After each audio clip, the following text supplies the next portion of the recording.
1500s is the last time that I know of someone attempting to do this. A Benedictine abbot by the name of John Trithemius, who was a German, around the year 1509, 1510, commissioned a Bible, or his community commissioned a handwritten Bible. It was a statement about linking the human imagination and the human hand with the Word of God. The Bible defines the spirituality of the Benedictines of St. John's, but also its Christian tradition.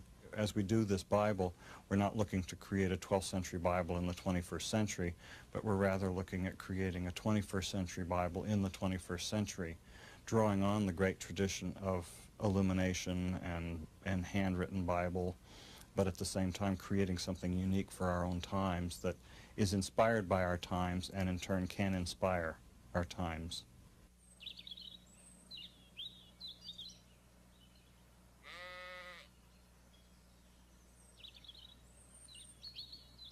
This is a lifetime's dream for me. I went to art school when I was 13. I've always been interested in calligraphy and illumination. I draw, I paint, I do all these things. But the one thing I've always wanted to do was the Bible. My first question to the brethren at St. John's was, I said, do you want it? Do you want me to make the Word of God live on a page? And they came back and said, we want it. And that's why I'm doing it for St. John's.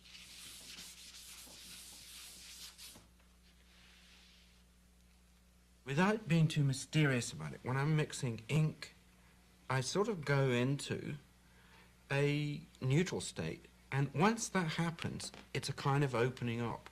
So you mix the ink, you're making the pens, you're almost getting yourself on track, a kind of mental preparation, as well as a physical preparation of these tools, these materials, these inks, these paints, the gold leaf. And in a way, it's a mental preparation, a kind of opening up. And I don't know what's going to come in. And that's the magical part of it. Because in reaching out for that universal, I can't tell you what that universal is. It's an experience.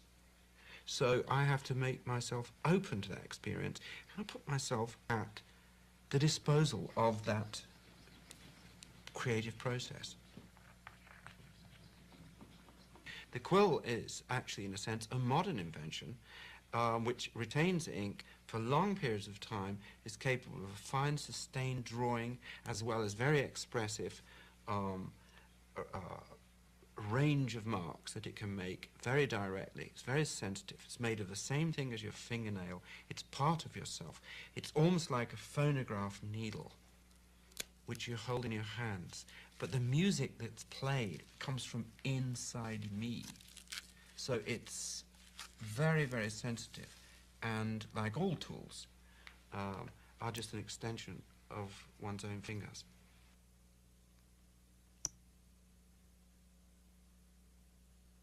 Well, I think the artist's job is to try to seek for some kind of universal meeting point and somehow create something which strikes a chord in your heart. So in a sense, it's I reach into mine to make images which mean something to me, and because of that meaning to me, they will also mean on one level something to the artist which is in you.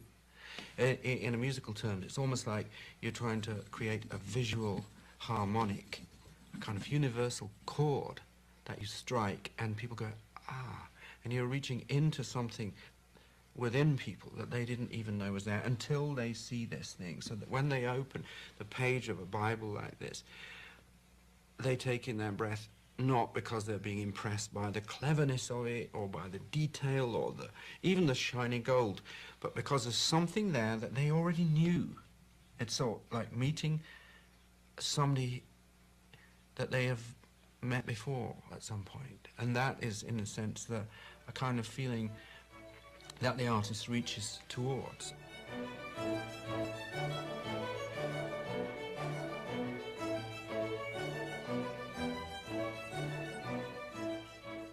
It's the one thing that will probably be remembered for 500 years from now. The buildings will go.